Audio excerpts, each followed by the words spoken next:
మన్మోహన్ సింగ్ ఈ పేరు గురించి ఎంత చెప్పినా తక్కువే. ఎందుకంటే ఇప్పుడు మనమంతా ఇలా సంతోషంగా టెక్నాలజీతో, ఉద్యోగాలతో, సైన్స్ లో ముందుకెళ్తున్నామంటే అది ఆయన ఘనతే. ఆయనతో పాటు ఓ మేధావిని ప్రపంచానికి చూపించిన దివంగత ప్రధాని పివి నరసింహారావు కూడా దక్కుతుంది.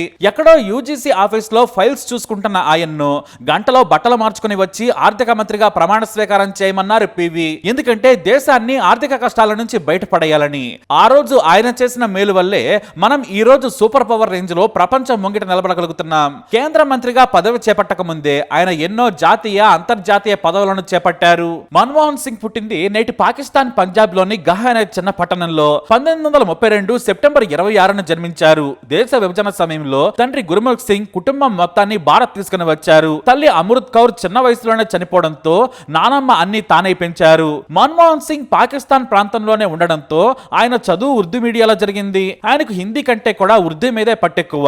భారత్ కు వలస వచ్చిన తర్వాత హిందూ కాలేజీలో చదివారు. ఆ తర్వాత పంజాబ్ యూనివర్సిటీ నుంచి 1952లో ఆర్థిక శాస్త్రంలో డిగ్రీతో పాటు ఆ వెంటనే పీజీ కూడా చేశారు. ఓవైపు పేదరికం ఉన్నా కూడా ఆయన చదువును మాత్రం ఎప్పుడూ వదిలిపెట్టలేదు. తనకు చదివే తిండి పెడుతుందని, మంచి భవిష్యత్తునిస్తుందని భావించేవారు. అలా తన తెలివితో, స్కాలర్షిప్ తో కేంబ్రిడ్జ్ లో ఆర్థిక శాస్త్రంలో పీజీ చేసి తన స్థాయిని తానే పెంచుకున్నారు మన్మోహన్ సింగ్. అయితే కేంబ్రిడ్జ్ లో చదివిన తర్వాత ఆయన కావాలనుకుంటే అక్కడే సెటిల్ కావచ్చు, కానీ దేశానికి రావాలని, భారత్ లోనే జీవించాలని అనుకున్నారు. అందుకే రాగానే పంజాబ్ యూనివర్సిటీలో సీనియర్ లెక్చరర్ గా జాయిన్ అయ్యారు. ఆయన ప్రొఫెసర్ కావాలంటే పిహెచ్డి ఉండాల్సిందే.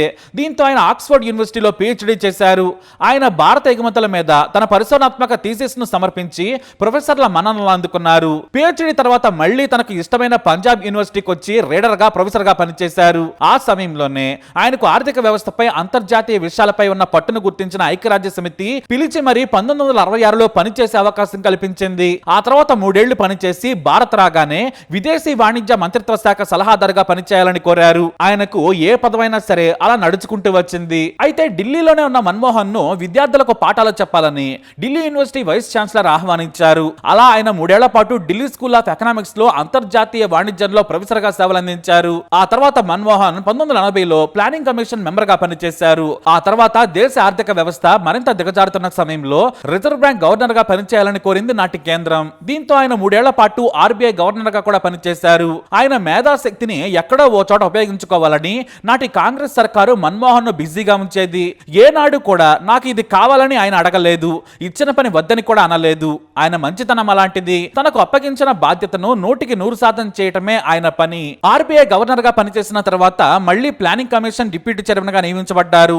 అప్పటికే ఆయన దేశ ఆర్థిక వ్యవస్థను అవపోసన పట్టారు. తాను ప్రొఫెసర్ గా పనిచేసినప్పటి నుంచి దేశ ఆర్థిక స్థితి, పేదరికం, ఎగుమతులు, దిగుమతుల మీద అపార అనుభవాన్ని సంపాదించారు. ఆ తర్వాత మళ్లీ ప్రధానికి ఆర్థిక సలహాదారుడిగా పనిచేయగానే యూజీసీ చైర్మన్ గా నియమింపబడ్డారు మన్మోహన్. ఇక్కడి నుంచే మన్మోహన్ చరిత్ర తిరిగిపోయింది, జాతకం కూడా మారిపోయింది. అదేమంటే ప్రధానిగా పివి నరసింహారావు పనిచేయటం. ఇది దేశానికి స్వాతంత్రం వచ్చినంత సమానం. ఎందుకంటే దేశ స్థితిగతులను మార్చి ప్రపంచం ముందు తలెత్తుకునేలా దేశాన్ని చేసిన ఘనత మన్మోహన్ కి, పీవీకే దక్కుతుంది. ప్రధానిగా పదవి చేపట్టడం పీవీకి నాడు చాలా సులువైన పని. కానీ దేశ ఆర్థిక పరిస్థితి చూస్తే భయంకరంగా ఉంది. జీతాలిచ్చే స్థితిలో కూడా లేదు. పైగా విదేశీ మారక ద్రవ్య నిల్వలు తగ్గిపోయాయి. దీంతో మంచి బుర్రన్న వ్యక్తి కావాలి. పైగా రాజకీయ నాయకుడు మాత్రం ఆర్థిక మంత్రిగా ఉండొద్దు. ఆర్థిక శాస్త్రం మాత్రమే తెలిసి నిజాయితీగా కమిట్మెంట్ తో పనిచేసే వ్యక్తి కావాలనుకున్నారు పివి. సన్నిహితులు ఎంతో మంది పేర్లను సూచించారు. ప్రణబ్ లాంటి వారు కూడా తమకు మంత్రి పదవి కావాలని కూర్చున్నారు. ఆ సమయంలోనే పివికి దగ్గరైన వ్యక్తి అలెగ్జాండర్ తో చర్చించారు. ఆర్థిక మంత్రిగా తాను మన్మోహన్ సింగ్ కావాలనుకుంటున్నానని చెప్పారు. చాలా మంది ఆ మాట వినగానే పెదవి విరిచారు. కానీ పివికి ఎక్కడో నమ్మకం. ఆయన మన్మోహన్ లోని మేధావిని చూశారు. బహుశా ఒక మేధావికే మరో మేధావిని గుర్తించే తెలివి ఉంటుందేమో. మరో మాట మాట్లాడకుండా మన్మోహన్ కు ఫోన్ చేసి రేపు ప్రమాణ స్వీకారానికి రమ్మని చెప్పాలని కోరారు. అలెగ్జాండర్ వెంటనే చెప్పారు. కానీ మన్మోహన్ అస్సలు నమ్మలేదు. రోజులాగే తెల్లారి ఉదయం కూడా లంచ్ బాక్స్ పెట్టుకుని యూజీసీ ఆఫీస్కి వెళ్ళిపోయారు ఆయన. ఎందుకంటే పివి తన ఎందుకు ఆర్థిక మంత్రిని చేస్తారు, చాలా మంది రాజకీయ నాయకులు ఉన్నారు కదా అనుకున్నారు మన్మోహన్ సింగ్. తెల్లారాక ప్రమాణ స్వీకారానికి సర్వం సిద్ధమైపోయింది. అందరూ వస్తున్నారు. కానీ మన్మోహన్ సింగ్ మాత్రం ఎలాంటి సమాచారం ఇవ్వలేదు. దీంతో తన అసిస్టెంట్ కు మన్మోహన్ సింగ్ ఫోన్ నెంబర్ కలిపివ్వమని ఆదేశించారు పివి. మన్మోహన్ ఇంటికి ఫోన్ చేస్తే యూజీసీ ఆఫీస్కి వెళ్లారని చెప్పారు. ఆ వెంటనే యూజీసీకి ఫోన్ చేశారు. మన్మోహన్ ఫోన్ ఎత్తగానే పివి తీసుకున్నారు. మీరు ఎక్కడ ఉన్నారు అని ప్రశ్నించగా యూజీసీలో సార్ అన్నారు. అదేంటి అలెగ్జాండర్ మీకు చెప్పారు కదా అంటే, నాకు ఆయన చెప్పిన మాటలు నాకు నమ్మబుద్ధి కాలేదు, అందుకే సీరియస్గా తీసుకోలేదన్నారు మన్మోహన్. గట్టిగా నవ్విన పివి, మీరు వెంటనే యూజీసీ ఆఫీస్ నుంచి ఇంటికెళ్ళి కొత్త బట్టలు ఉంటే వేసుకొని ప్రమాణ స్వీకారానికి రండి, మీరే నా ఆర్థిక మంత్రి అన్నారు. సరే సార్ అన్నారు మన్మోహన్. ఈ విషయంలో ఇంతకు మించి చర్చే జరగలేదు. 1991 జూన్ 21న ప్రధాని పివి ఫోన్ చేశారు. 2 గంటల్లో మన్మోహన్ సింగ్ వచ్చారు. అంతే, అదే దేశ గతిని మార్చేసింది. ఇక అందరు మంత్రులతో పివి ఒకటే సమావేశం ఏర్పాటు చేసి మన్మోహన్తో మాత్రమే ప్రత్యేకంగా గంటల తరబడి చర్చలు జరిపేవారు. అయితే మంత్రివర్గ సమావేశంలో పివి అందరికీ ఒకటే మాట చెప్పేవారు, మన్మోహన్ సింగ్ గారు చాలా అనుభవం ఉన్న వ్యక్తి, నేను ఆయనకి పూర్తి స్వేచ్ఛనిస్తున్నాను, మీరు ఆయన పనిలో వేలు పెట్టద్దు, ఇది నా మాట అని ముందే సున్నితంగా హెచ్చరించారట పివి. అందరూ సరేనన్నారు. అయితే అదే సమావేశంలో ఆర్థిక సంస్కరణలు చేపట్టేందుకు మేము సాహసోపేత నిర్ణయాలు తీసుకోబోతున్నాం, ఇదంతా కూడా దేశ భవిష్యత్తు గురించి, మన దగ్గర చిల్లిగవ్వలేదు, ఆర్బీఐలో బంగారం తప్ప, కాబట్టి మీరు సహకరించాలని భాగస్వామ్య పార్టీలను కూడా కోరారు పివి. దానికి కూడా అందరూ సరేనన్నారు. ఆ సమావేశం ముగియగానే పివి మళ్ళీ మన్మోహన్తో చర్చించారు. మన్మోహన్ సింగ్ గారు, మీరే దారిలో పెట్టాలి, మీరు ఏ నిర్ణయం తీసుకున్నా నాకు ఓకే, కానీ దేశ ఆర్థిక ప్రగతి మెరుగుపడాలి, రాజకీయ కష్టాలు నేను చూసుకుంటాను, మీ మీద వేసే నిందలు నేను భరిస్తాను, కానీ మీరు తీసుకునే నిర్ణయాలు దేశాన్ని ఇబ్బందుల్లోకి నెడితే మాత్రం మిమ్మల్నే బలి చేస్తానని నవ్వుతూ చెప్పారట పివి. దానికి నేను సిద్ధమే, కానీ నాకు మీరు పూర్తిగా స్వేచ్ఛనివ్వాలని మళ్ళీ పివిని అడిగారట మన్మోహన్. ఆ విషయంలో మీకు అనుమానమే వద్దు, మీరు ముందుకు సాగండి అని చెప్పారు పివి. అలా మొదలయ్యాయి సంస్కరణలు. లైసెన్స్ రాజును ఎత్తేశారు. ప్రైవేట్ దేశీయ కంపెనీలకు అనుమతులు ఏళ్ల తరబడి వెయిట్ చేయాల్సిన అవసరం లేకుండా చేశారు. ముందు కంపెనీలు ఏర్పాటు చేసుకోండి, మరుసటి రోజు అనుమతి తీసుకోమని ధైర్యం చెప్పారు. విదేశీ కంపెనీలకు బార్లా తెరిచారు. విదేశీ కార్ల దిగుమతుల నుంచి అన్నింటికీ బార్లా తెరిచేశారు. ఆఖరికి మన దేశంలో పండే వాటిని కూడా దిగుమతి చేసుకున్నా కూడా నష్టం లేదు, ముందు ధరలు దిగి రావాలి, ఉద్యోగాలు పెరగాలని 1991 మన్మోహన్ సింగ్ ప్రవేశపెట్టిన బడ్జెట్ దేశ అభివృద్ధికి బంగారు బాటలు వేసింది. అంతేకాదు, ఆర్థిక సుడిగుండంలో ఉన్న దేశాన్ని బయటపడేసేందుకు ప్రపంచ బ్యాంకును, IMFలను కూడా బ్రతిమలాడి తన మేధాశక్తితో ఒప్పించి అప్పులు తెచ్చారాయన. దీనికి కూడా మద్దతిస్తున్న పార్టీలు కమ్యూనిస్టులే కాదు, సొంత పార్టీ నాయకులు కూడా దేశాన్ని అమ్మేస్తున్నారు పివి మన్మోహన్లని ఓపెన్ గానే విమర్శించారు. ఎందుకంటే IMF ఎండి మైకేల్ క్యాండిసెస్ ఢిల్లీలోని ప్రధాన ఆఫీసులో పివిని కలిశారు. మన్మోహన్ అప్పుడు పక్కనే ఉన్నారు. ఇతర సీనియర్ కాంగ్రెస్ నేతలు కూడా ఉన్నారు. మీరు చెప్పిన రూల్స్ కి మేము ఒప్పుకుంటాం, కానీ మా ప్రాధాన్యతలకు అనుగుణంగా కూడా వాటిని మార్చుకుంటామని తెలివిగా సమాధానం చెప్పారట పివి. ముందు IMF ప్రతినిధులు కన్ఫ్యూజ్ అయినా కూడా సరేనని సంతకాలు పెట్టేశారు. విదేశీ ప్రతినిధులు వెళ్ళిపోగానే మన్మోహన్ పివిలు గొల్లున నవ్వుకున్నారట. అంత ఆహ్లాదంగా పనిచేశారు ఇద్దరు. పివికి మన్మోహన్ అంటే అంత నమ్మకం. అయితే సమాధానం లేని చోట మౌనమే సమాధానమని పివి నేలచూపులు చూసేవారు. అదే సూత్రాన్ని మన్మోహన్ ఫాలో అయ్యారు. ఎందుకంటే మేము తీసుకున్న నిర్ణయమే ఫైనల్ అని వారి సమాధానం. ఇప్పుడు మనం చూస్తున్న స్టాక్ మార్కెట్లో సంచలన మార్పులు తెచ్చి సెబీని ఏర్పాటు చేసింది కూడా మన్మోహన్ సింగే. కానీ ఆయన ఏర్పాటు చేసిన ఈ సంచలన స్టాక్ మార్కెట్లో కుంభకోణం కాంగ్రెస్ పరువు తీసింది. కానీ మన్మోహన్కి అందులో పాత్ర లేదు. పివికి కూడా ఆ స్కామ్ ఎలా చేశారో మన్మోహన్ చెబితే కానీ తెలిసింది.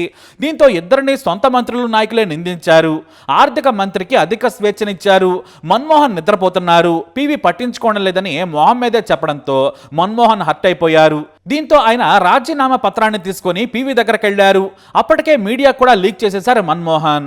ఆయన సున్నిత మనస్కుడు కావడంతో చిన్న విమర్శను కూడా తట్టుకోలేదు. కష్టం వస్తే మన్మోహన్ తన భార్యకైనా చెప్పుకుంటారో లేదో కానీ పివికి మాత్రం చెప్పుకునేవారు. రాజీనామా పత్రం పివి ముందు పెట్టగానే కూర్చోమన్నారట పివి.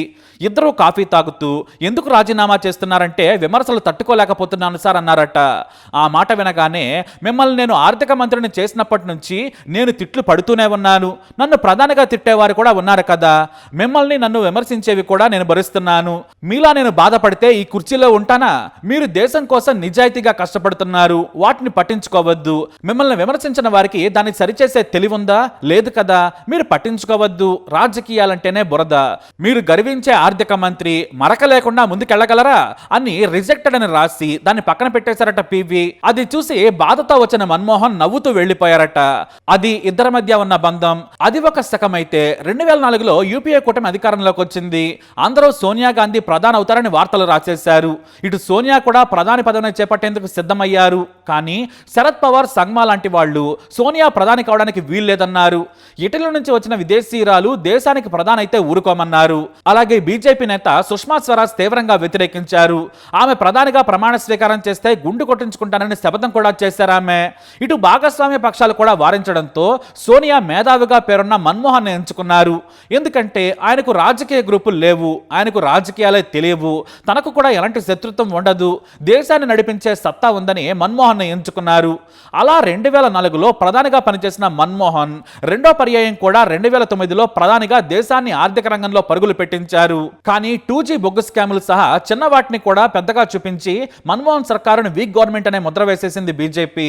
మన్మోహన్ అవినీతిని కంట్రోల్ చేయలేకపోయారు. సోనియా చేతిలో రిమోట్ ఆడినట్టు ఆడుతున్నారనే విమర్శలు కూడా వచ్చాయి. ఆ తర్వాత కాంగ్రెస్ ఓడిపోయింది. మోడీ గెలిచిన విషయం తెలిసిందే. ఇక మరో విషయం ఏంటంటే ఆధార్ని తెచ్చింది మన్మోహన్ సింగే. నాడు ఆయన తెచ్చిన ఆధార్ నుంచి పాన్ కార్డు వరకు, సంక్షేమ కార్యక్రమాల నుంచి విదేశీ పాలసీల వరకు అన్ని మన్మోహన్ చేసిన సంస్కరణలే. అలా దేశాన్ని అగ్రపదాన్ని నిలిపిన మేధావి 92 ఏళ్ల వయసులో దివికెగిశారు. ఆయన పాకిస్తాన్ లో పుట్టిన మన దేశానికి రావడం అదృష్టం.